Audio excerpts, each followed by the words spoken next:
What we have here is a Zelkova. And what I thought I'd do is, well, I'm going to prune this thing so that we get further along. But talk to you a little bit about what you're trying to accomplish. You know, too many people think that I'm going to make bonsai. Well, you want to make a big bonsai, little bonsai, great bonsai, or just a little fun things to have? Well, let's talk about if you want to make big bonsai. And this is a good example of that. The first 20 years or so was just grown in the material state. And how we could tell is over here. You see that cut right here? That was a big cut. So this was only the smaller part of a big tree. See all this? This, they look different, right? That came on after. So those get removed, because this already been in training for a number of years, but in a given season, they'll just take off like this. It's a very hardy, fast-growing specimen, right? So you get rid of those. Then we're back to the project we were working on. So that's what I'm going to do, is to remove all these things that just came on last year. Hey, I took off, I think, most of them. This is an iffy one there. Well, that one probably will look better if it was just cut off like that. But you could see that this is a big trunk tree. So those of you that want to make big tree, you're going to spend the first 20 years, 10 to 20 years, just growing the material so it gets big.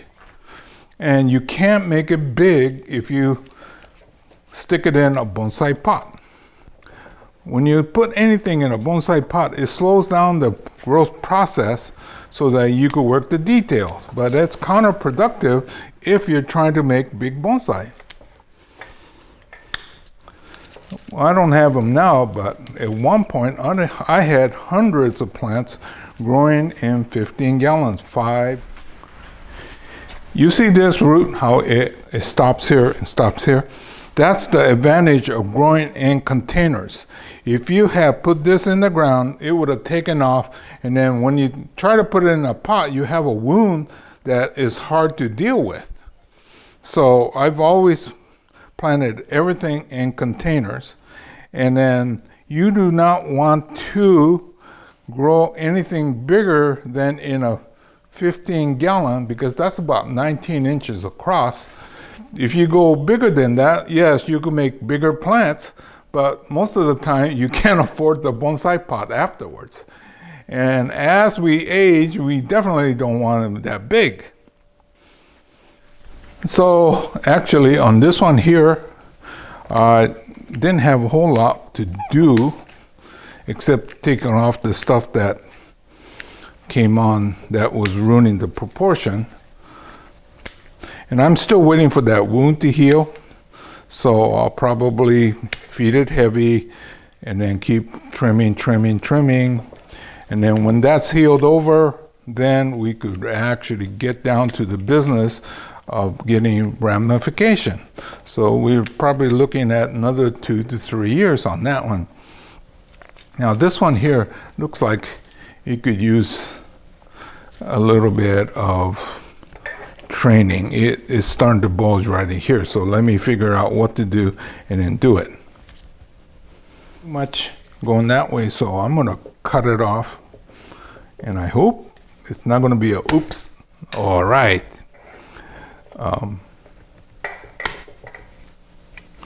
So now we've got a little bit better taper.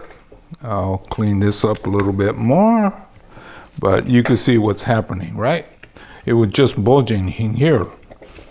And Like I was saying, this is not a finished product, so we don't have to be exact, but we want to get close because we're getting close to that finish point.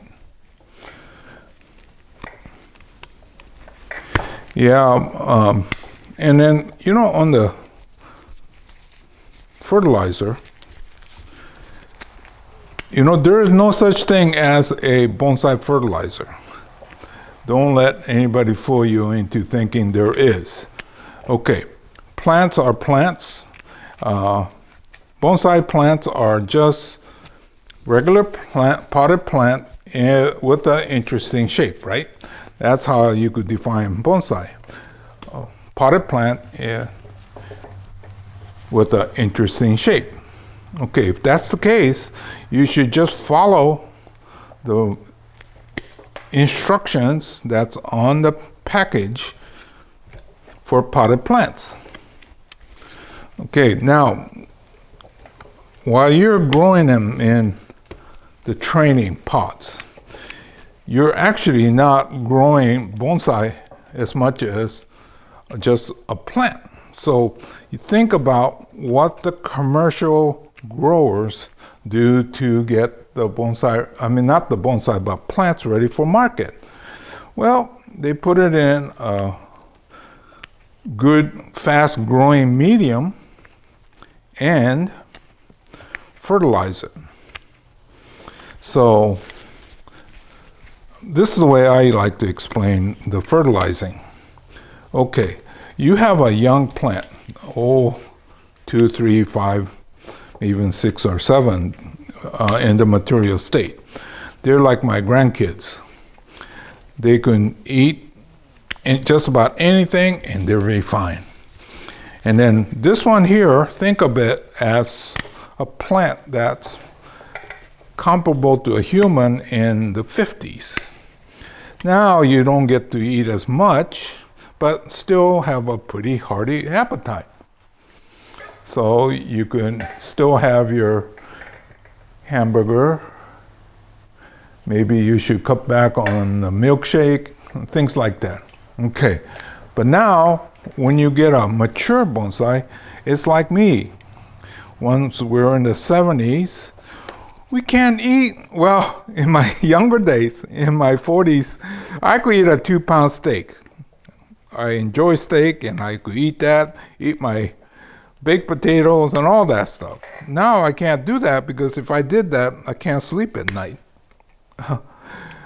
So, you know, things change.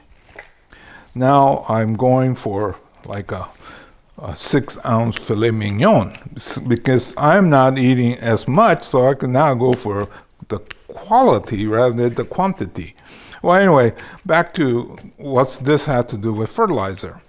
Well, the nitrogen part of the fertilizer is like the fat in the food. So you're young and you're moving around, you could eat the fats, sweets and things like that, that's fine. But as you get older and then the bonsai becomes mature, you have to cut back. And the mistake I see is people lump bonsai instead of the stages of bonsai. So if you start feeding your bonsai what they recommend for a mature bonsai, it's too slow. You got to go back to feeding high nitrogen, right? Then they get growing faster.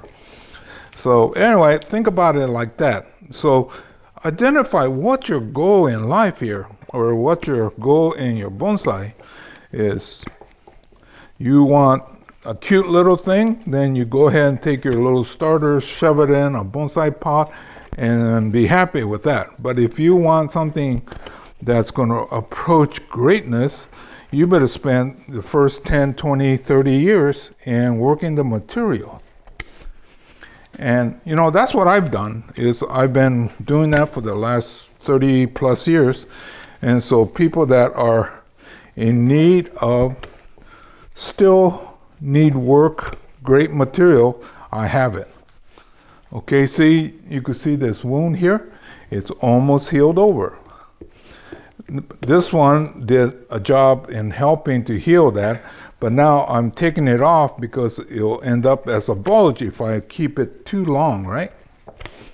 And this one should get taken out, but I want to let this heal, and then maybe next year I'll do that.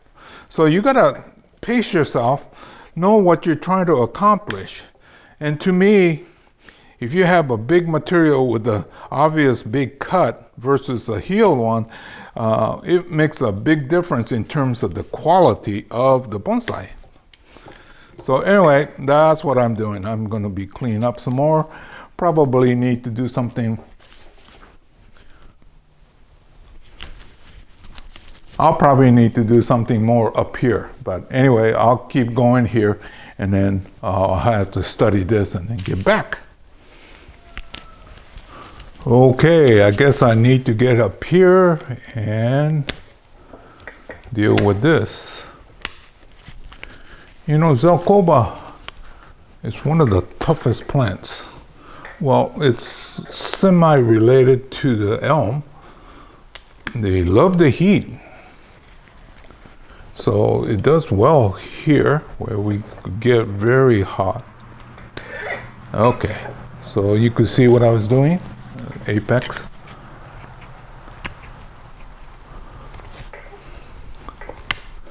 Only thing that's annoying is it grows even faster than the elm, and it sends out all these little shoots. So if you have the time to stay on top of it and do the light trimming all the time, I think you get a really great Zelkova bonsai. Versus me, I don't have enough time in between to take care of it. But because of my neglect, I get there faster. All these random growth helps everything to get bigger.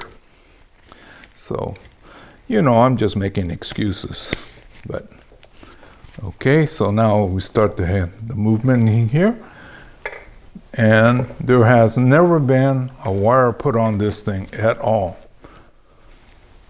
So I have nothing against wiring people. I just think it's time consuming, and when you forget, you know, when I started, I used to wire my plants too. But then I realized, hey, look at all the damage it's doing. And well, at one point I had over 10,000 plants. So yeah, it was almost impossible to keep on top of it to remove the wire. So I figured out, hey, we could get there without ever wiring. Now, if you want exactness, preciseness, then towards the tail end, like the next step, if you go in and wire, you might be able to get like that. But I tend to like mine a little bit on the wild side. Once again, probably just making excuses for lack of time. But I don't know about the rest of the world, but here in California, we tend to like things loose. So I guess you could call my bonsai style California. Japan, they really like everything precise. And so, and then who knows what happens in the rest of the world. But I think overall, it's about the personal challenge. You know, like for me, yes, I'm in the business, but I'm personally trying to see how much better I could get each tree. And because I'm in the business, I have no qualms about selling it. But as a personal challenge, I want to see how good or great of a tree I can make it, if that makes sense to you. Okay, enough. I'm wondering if this is too big. Seemed like an awfully big tree for where it is, but I need it though. So these are the hard questions. I'm still waiting for this to heal, so I guess I'll keep it. If I cut it off, new shoots will come out.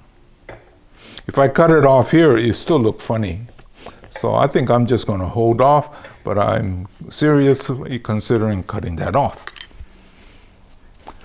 Okay, I got this thing fed before I put the gravel on top.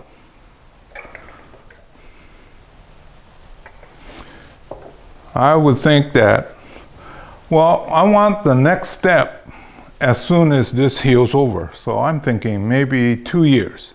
In 2 years, this should be finalized in a nice bonsai pot. Well, this is a mica, so it gives you the idea of what it should look like, right? But anyway, this has been the Zelkova, and I was trying to explain to you that if you want a very large bonsai, don't put it in a bonsai pot too soon. Okay, so this is Hiro saying goodbye. I'll see you again real soon in another chapter.